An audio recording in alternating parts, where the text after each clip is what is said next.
Hello friends, അസ്സലാമു അലൈക്കും. ഇന്ന് ഞാൻ കണ്ണൂരിൽ ഭയങ്കര സ്പെഷ്യൽ ആയിട്ടുള്ള ഒരു റെസിപ്പിയാണ് കൊണ്ടുവന്നിട്ടുള്ളത്. എനിക്ക് കുറേ റിക്വസ്റ്റ് വന്നിട്ടുണ്ടായിരുന്നു ഇത് ഇടാനായിട്ട്. കുഞ്ഞിക്കൽത്തപ്പെന്നും അതേപോലെ തന്നെ അച്ചുമപ്പെന്നും ഒക്കെ ഞങ്ങളുടെ നാട്ടിൽ പറയുന്നതാണ്. ഇത് 7ാം മാസം ഗർഭിണി ആയിരിക്കുന്ന സമയത്താണ് ഇത് ഉണ്ടാക്കാറുള്ളത്. അപ്പോൾ ഇതിന്റെ സ്റ്റോറിയൊക്കെ ഞാൻ ലാസ്റ്റ് പറയാം. ഇപ്പൊ പറഞ്ഞ് നിങ്ങളെ ബോറടിപ്പിക്കുന്നില്ല. വളരെ സിമ്പിളായിട്ട് ചെയ്യാൻ പറ്റുന്ന ഒരു റെസിപ്പിയാണ്. അപ്പം നമുക്കിത് എങ്ങനെ ഉണ്ടാക്കുന്നതെന്ന് നോക്കാം. അപ്പോൾ അതിന് മുമ്പായിട്ട് ചാനൽ സബ്സ്ക്രൈബ് ചെയ്യാത്തവർ ഒന്ന് സബ്സ്ക്രൈബ് ചെയ്യുക. എന്നിട്ട് തൊട്ടടുത്ത് കാണുന്ന ബെല്ലൂടെ ഒന്ന് ക്ലിക്ക് ചെയ്യുക. എന്നിട്ട് അതിൽ ഓൾ എന്നുള്ള ഓപ്ഷൻ ക്ലിക്ക് ചെയ്യുക. എന്നാൽ മാത്രമേ ഞാൻ വീഡിയോസ് ഇടുമ്പോൾ നിങ്ങൾക്ക് നോട്ടിഫിക്കേഷൻ വരുള്ളൂ. അപ്പോൾ നമുക്ക് വീഡിയോയിലോട്ട് പോവാം. അപ്പോൾ ഇതിന് വേണ്ടിയിട്ട് ഞാൻ 1/2 കപ്പ് ജീരകശാല അരിയും 1/2 കപ്പ് പച്ചരിയും കൂടെ ഒരുമിച്ച് കഴുകി കുതിർത്ത് വെച്ചിട്ടുണ്ട്. ഒരു 3-4 മണിക്കൂർ കുതിർത്തി വെക്കുക. ജീരകശാല അരി എന്തായാലും വേണം, എന്നാലേ ഇതിന് കറക്റ്റായിട്ട് ടേസ്റ്റ് വരുള്ളൂ. ഇനി നമുക്കിത് മിക്സിക്കകത്തോട്ട് ചേർത്തിട്ട് ഇനി ഇതൊന്ന് അരച്ചെടുക്കണം.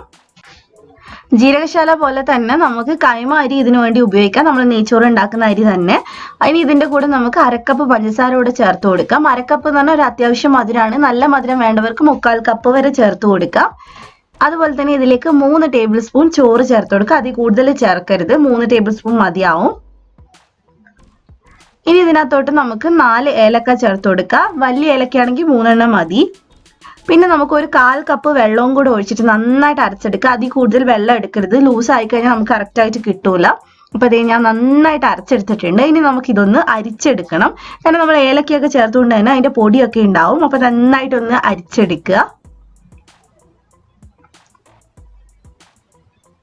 ഇതിപ്പോൾ നന്നായിട്ട് ഞാൻ അരച്ചെടുത്തിട്ടുണ്ട്. അതിന്റെ പൊടിയൊക്കെ വന്നിട്ടുണ്ട്, അതൊക്കെ അങ്ങ് കളയാം. ഇനി നമുക്ക് ഇതൊരു അരമണിക്കൂർ അല്ലെങ്കിൽ 1 മണിക്കൂർ ഒന്ന് റെസ്റ്റ് ചെയ്യാൻ വെക്കാം. അതിനുശേഷം വേണം നമ്മൾ അപ്പം ചുടാനായിട്ട്.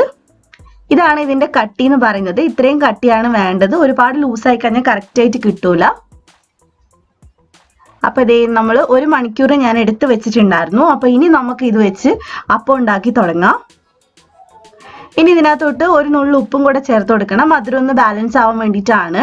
നമ്മൾ ഇതിന്റെ കൂടെ തന്നെ സാധാരണ ഒരു തേങ്ങ വെച്ചിട്ടും അതേപോലെ തന്നെ പരിപ്പ് വെച്ചിട്ടുള്ള ഒരു പണ്ടം ഉണ്ടാക്കാറുണ്ട്. അപ്പൊ അത് ഉണ്ടാക്കുന്നുണ്ടെങ്കിൽ പഞ്ചസാര ഇത് മതിയാവും. അതല്ലെങ്കിൽ നിങ്ങൾക്ക് ഇതിൽ കൂടുതൽ പഞ്ചസാര ചേർത്ത് കൊടുക്കുക. ഞാൻ എന്തായാലും ഇപ്പൊ അത് ഉണ്ടാക്കിയിട്ടില്ല. ഇനി നമുക്ക് ഇതേപോലെ തന്നെ ഒരു 4-5 ടേബിൾ സ്പൂൺ വെളിച്ചെണ്ണയോ ഓയിലോ എന്താന്ന് വെച്ചാൽ ഒഴിച്ചിട്ട് അത് നല്ലപോലെ ചൂടുള്ള സമയത്ത് വേണം നമ്മളിത് ഫ്രൈ ചെയ്യാനായിട്ട്. ഒരു തവി മാവ് ഒഴിച്ചു കൊടുക്കുക. ഒരുപാട് നമ്മൾ എണ്ണ ഒഴിക്കുന്ന സമയത്ത് പൂരി പോലെ പൊങ്ങി വരും. അങ്ങനെ പൊങ്ങി വരാൻ പാടില്ല. ഇതിന്റെ സൈഡ് മാത്രം ഒന്ന് ആര് വന്ന് നല്ല പോലെ റെഡി ആയിട്ട് കിട്ടണമെങ്കിൽ നമുക്ക് കുറച്ച് എണ്ണയെ പാടുള്ളൂ. ഇപ്പൊ ഇതിൽ നിന്ന് മാവൊക്കെ പൊട്ടി പുറത്തോട്ട് വരാൻ തുടങ്ങിയിട്ടുണ്ട്. അപ്പൊ അത് എന്തുകൊണ്ടാന്നൊക്കെ ഞാൻ ലാസ്റ്റ് പറയാം. നമ്മളിത് മറച്ചിടുന്നില്ല, അതുകൊണ്ട് തവി കൊണ്ട് ഇതേപോലെ ഇതിന്റെ മുകളിൽ എണ്ണ എപ്പോഴും ഒഴിച്ചു കൊടുത്തുകൊണ്ടിരിക്കുക.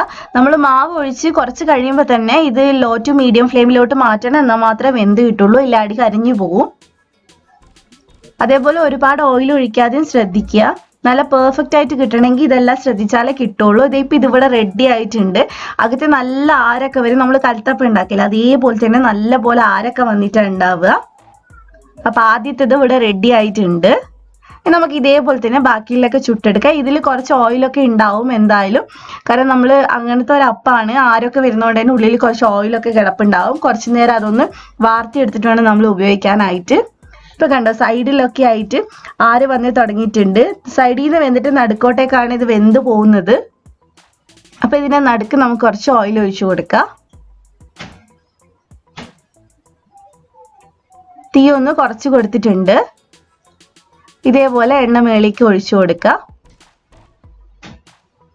ഇത് കഴിക്കാനായിട്ട് നമ്മൾ ഉണ്ടാക്കിയിട്ട് പിറ്റുന്നൊക്കെ കഴിക്കുമ്പോഴാണ് കൂടുതൽ ടേസ്റ്റ് ഉണ്ടാവുക. നല്ലൊരു സ്നാക്കായിട്ട് നിങ്ങൾക്ക് ഉണ്ടാക്കി കഴിക്കാൻ പറ്റുന്നതേ ഉള്ളൂ. അപ്പൊ ഇതേ അടുത്തത് ഇവിടെ റെഡി ആയിട്ടുണ്ട്. ഫുൾ ആരൊക്കെ വന്നിട്ടുണ്ട്. ഉള്ളിൽ കട്ട് ചെയ്ത് ഞാൻ കാണിച്ചു തരാം. അപ്പൊ നിങ്ങൾക്ക് ഇതിന്റെ കൂടെ തേങ്ങാപ്പണ്ടം വേണമെങ്കിൽ ഉണ്ടാക്കാം. അത് അറിയാത്തവർ ആരെങ്കിലും ഉണ്ടെങ്കിൽ ഒന്ന് കമന്റ് ഇട്ടാൽ മതി, ഞാൻ പറഞ്ഞു തരാം. കാരണം അത് എല്ലാവർക്കും അറിയാവുന്നതായിരിക്കും. ഡൗട്ട് ഉള്ളവരെ ഒന്ന് കമന്റ് ഇട്ടാൽ മതി, ഞാൻ പറഞ്ഞു തന്നോളാം. അപ്പൊ അത് ഇതിന്റെ അകം ഞാൻ കാണിച്ചു തരാം. കണ്ടോ, ഫുള്ളായിട്ട് ആരൊക്കെ വന്ന് നല്ല കൽത്തപ്പൊക്കെ പോലെയാണ് ഉള്ളത്. നല്ല സോഫ്റ്റ് ആയിട്ടാണ് ഉണ്ടാവുക. അപ്പൊ എല്ലാവരും ഒന്ന് ട്രൈ ചെയ്യുക. ഇത് നമ്മൾ എപ്പോഴാണ് ഉണ്ടാക്കുന്നതെന്ന് വെച്ചാൽ നമ്മുടെ തലശ്ശേരി ഭാഗത്തൊക്കെ പ്രഗ്നന്റ് ആയിട്ട് 7ാം മാസമുള്ള സൽക്കാരത്തിനാണ് ഇത് ഉണ്ടാക്കാറുള്ളത്. അല്ലാത്തപ്പോൾ ഇത് അങ്ങനെ ഉണ്ടാക്കാറില്ല. എന്നിട്ട് ഇതില് നമ്മൾ ആദ്യം കണ്ടില്ലായിരുന്നു, മാവ് ഒഴിച്ച് പൊട്ടി പുറത്തോട്ട് വരുന്ന കണ്ടില്ലേ? അങ്ങനെ വരുന്നുണ്ടെങ്കിൽ പെൺകുട്ടി ആയിരിക്കും ഉണ്ടാവുക എന്നാണ് പറയുന്നത്. അതേപോലെ തന്നെ നല്ല പെർഫെക്റ്റ് ആയിട്ട് കിട്ടുന്ന അപ്പമാണെങ്കിൽ ആൺകുട്ടി ആയിരിക്കും എന്ന് പറയുന്നുണ്ട്. അത് എത്രത്തോളം സത്യം ഉണ്ടെന്ന് അറിയില്ല. പണ്ടുള്ളവരാണെങ്കിലും അതേപോലെ തന്നെ ഇപ്പോഴും ഇത് ചെയ്തു വരുന്നവർ തലശ്ശേരി ഭാഗത്ത് ഇഷ്ടംപോലെ ഉണ്ട്. നല്ല ടേസ്റ്റുള്ള സ്നാക്കാണ്. നമുക്ക് അല്ലാതെ തന്നെ വീട്ടിൽ ഈവനിങ് കുട്ടികൾ വരുന്ന സമയത്ത് ഉണ്ടാക്കി കൊടുക്കാൻ പറ്റുന്ന സ്നാക്കാണ്. അപ്പം എല്ലാവരും ട്രൈ ചെയ്യുക, എന്നിട്ട് അഭിപ്രായം പറയാം. നിങ്ങൾക്ക് വീഡിയോ ഇഷ്ടപ്പെട്ടിട്ടുണ്ടെങ്കിൽ ലൈക്ക് ചെയ്യുക, ഷെയർ ചെയ്യുക, സബ്സ്ക്രൈബ് ചെയ്യാതെ കാണുന്നവരൊന്ന് സബ്സ്ക്രൈബ് ചെയ്യുക. അപ്പം മറ്റൊരു അടിപൊളി വീഡിയോ ആയിട്ട് നമുക്ക് വീണ്ടും കാണാം. ഇൻഷാ അല്ലാ. Thank you for watching.